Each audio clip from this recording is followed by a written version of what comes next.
All right, let's do this. We're diving deep into Oswald Spengler today.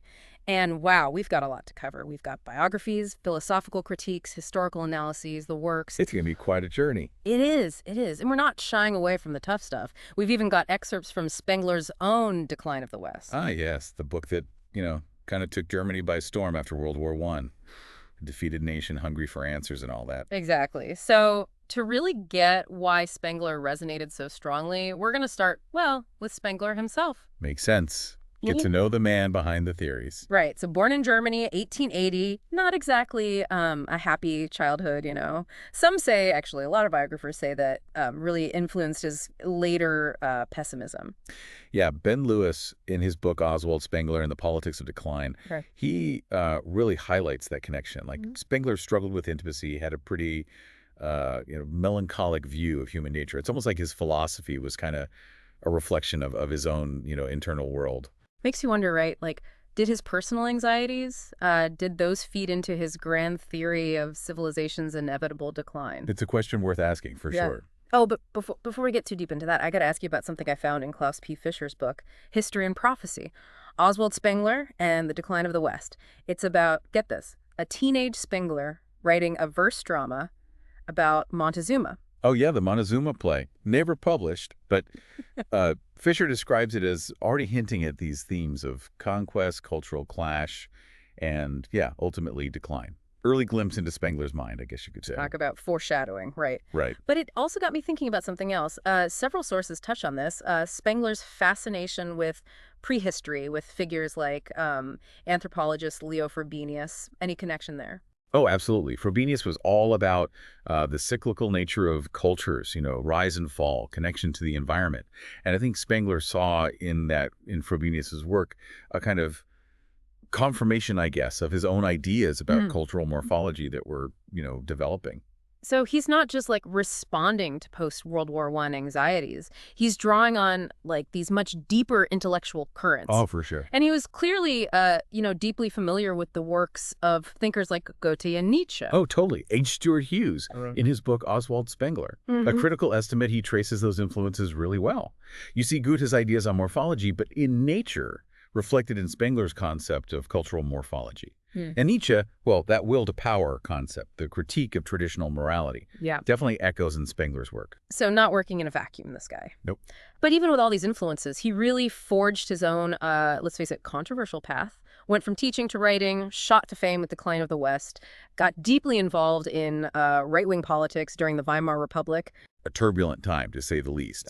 And yeah, his political engagement is, I think, crucial to understanding him. Totally. Staunch nationalist, advocating for a strong, unified Germany.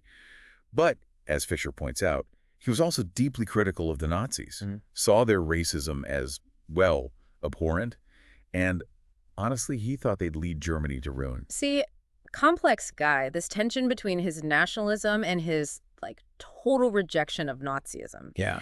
And he corresponded with elites, the crown prince, industrialists like Hugo Stinnes, Gustav Krupp, tried to influence power but also critiqued it at the same time. It's like those tensions he saw between the elites and the masses in Decline of the West. Oh, interesting connection. Yeah, Spengler, he believed that in a civilization's final stages, elites become decadent, lose their vitality, and the masses, well, driven by resentment, envy, they rise up and challenge the whole order. Which kind of brings us to the heart of his most famous work. So give us the elevator pitch for The Decline of the West. What's the core argument here? Cultures, like organisms, have life cycles.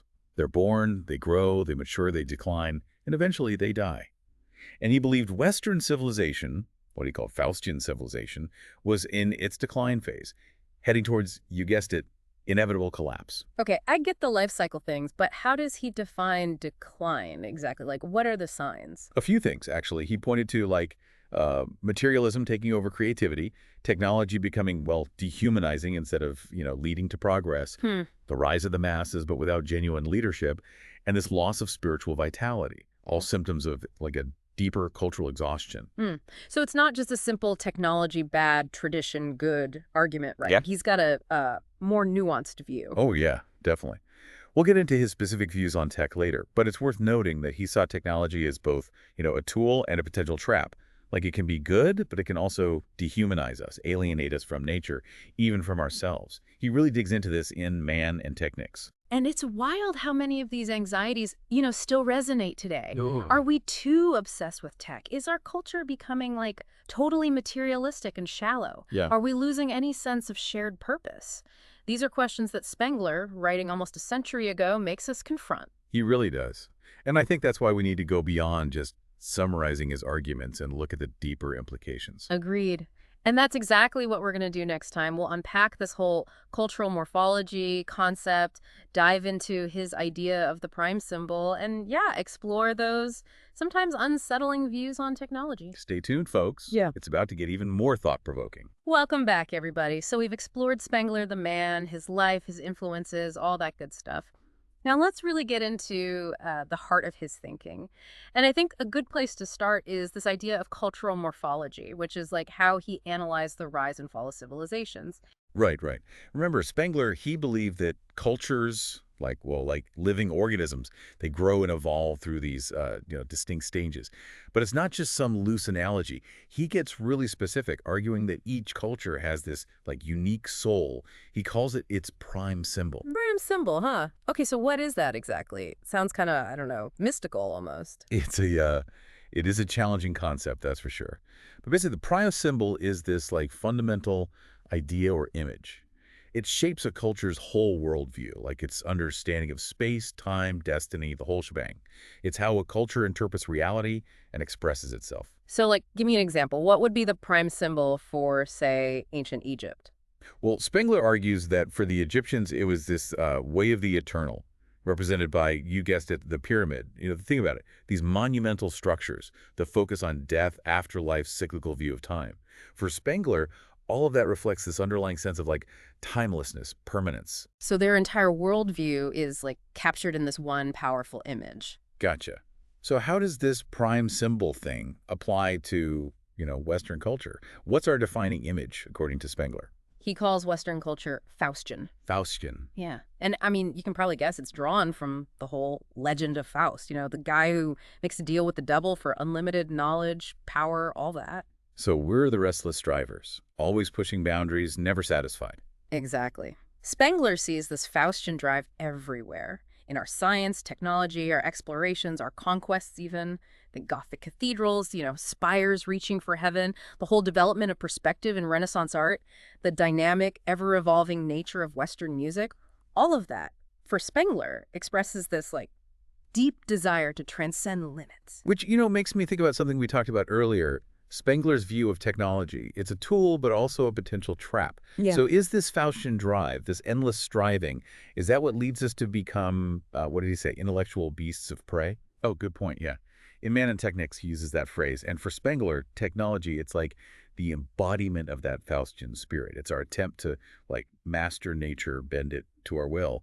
But in doing so, he worried that, we lose something essential about ourselves. Our connection to nature, our sense of limits, maybe even our humanity.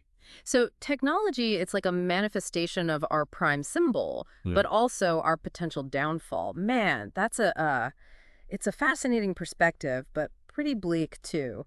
But did he think all cultures were destined to follow the same path? He believed that while each culture has its own, unique path, there are these broad stages of development that all civilizations go through. Kind of he compares it to the seasons of the year, spring, summer, autumn, winter. Okay, so walk me through that. How does that apply to the rise and fall of civilizations?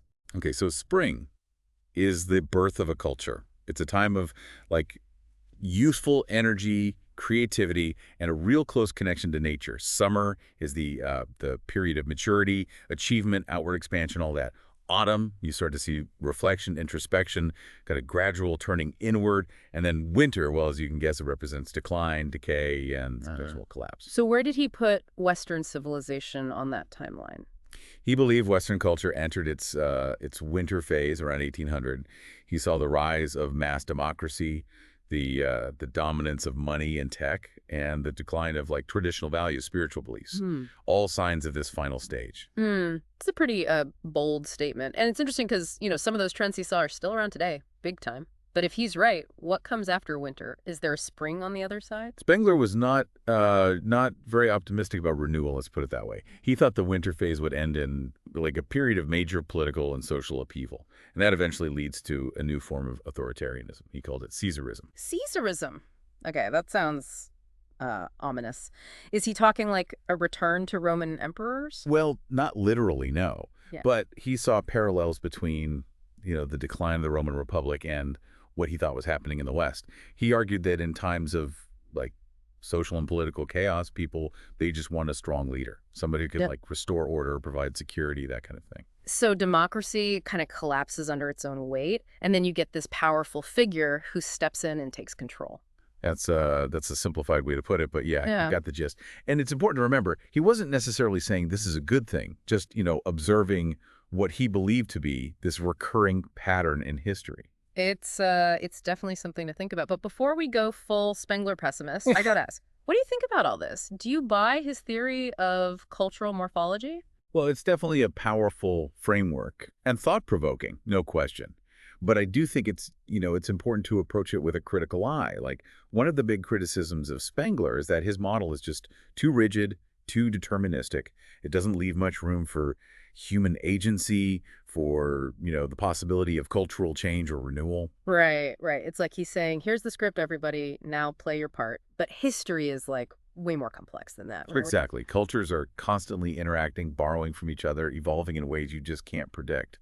And while Spengler kind of acknowledges that, to some extent, he ultimately sees all this playing out within this predetermined framework. So he's saying, like, yeah, there's variation, but everyone's singing the same song in the end. Okay, but let me play devil's advocate here for a sec. Don't some of his observations about decline, ring true? Think about today, the hyper-individualism, the obsession with technology, the erosion of like shared values. Could he be onto something, even if his overall framework is, kind of flawed? That's a really good question. And I think it's one of the reasons why people are still talking about Spengler today. Even if we disagree with his conclusions, he forces us to confront some, uncomfortable truths about ourselves, about the potential pitfalls of progress, about the fragility of civilization itself. So even if we don't buy his whole, determinism thing, his work is still a kind of warming, a call to like examine our own path and ask some tough questions. Absolutely. And I think that's a good place to leave it for now. Next time, in the final part of our deep dive, we're going to grapple with Spengler's legacy, see how his ideas have been interpreted, critiqued, and consider what, if anything, his work offers us today in a world, vastly different from his.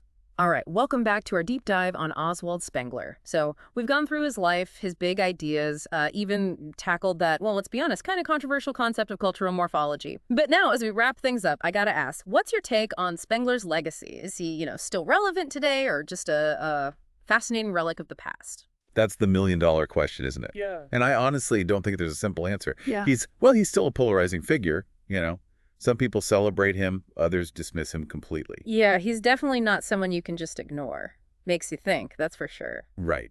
But, even his biggest critics, you got to admit, the guy could write. And his knowledge was vast. Yeah. And the sheer scope of his, ambition. It's impressive. He really makes you wrestle with these, massive questions about history, culture, civilization, the whole shebang. But as we've said, there are some pretty serious criticisms of his work, too, like that whole determinism thing. A lot of scholars just don't buy it. Yeah, and for good reason, I'd say. That idea that cultures are just locked into these predetermined life cycles, decline and collapse are like the inevitable end. It's a tough one to swallow. Yeah, no kidding. So are you saying it's not just about following a script? Like, there's room for improvisation, cultures can change, adapt? Absolutely. And then there's the critique that his cultural morphology with its neat categories and prime symbols, it's all, too rigid, too simplistic. It's almost like he's squeezing complex history into this prepackaged box. Yeah, I see what you mean. Like he's trying to oversimplify the richness, the diversity of human experience. But even with all that, there's something about his work that still, resonates. Especially now. Do you think it's because despite his flaws, he kind of tapped into some of those deep anxieties we have about where our own civilization is headed? I think you're onto something there. His warnings about technology, about, materialism, cultural decadence, it's kind of eerie how much it all feels relevant today. Yeah. almost a century later. And we see those anxieties playing out everywhere, from the debates about social media, AI, all that, to, well, climate change, political polarization, the whole 9 yards.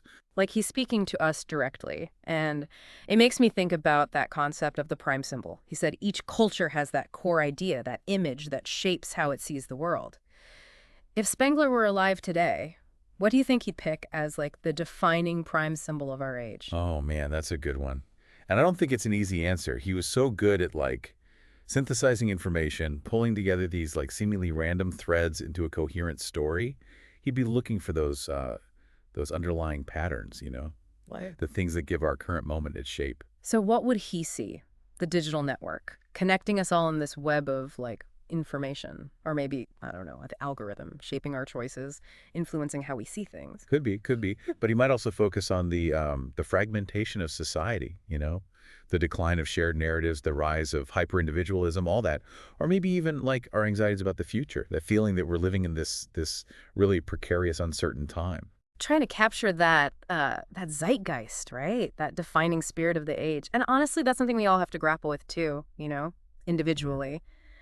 What are those forces that are shaping our world, our values, how we see ourselves? Big questions. And that's part of what makes Spengler so enduring, I think. He makes us think critically about the world, about, questioning our assumptions, searching for deeper meaning. He does. Even if you don't agree with everything he says, his work is like this powerful push to reflect, to think about our place in history in the grand scheme of things. And on that note, I think we've reached the end of our deep dive into Oswald Spengler. It's been a journey, that's for sure. I hope you found it insightful, maybe even a little bit provocative. But hey, as Spengler might say, that's the price of true knowledge, right? It makes us confront uncomfortable truths. It makes us grapple with the complexities of being human. So keep questioning, keep exploring, and keep those brain cells firing.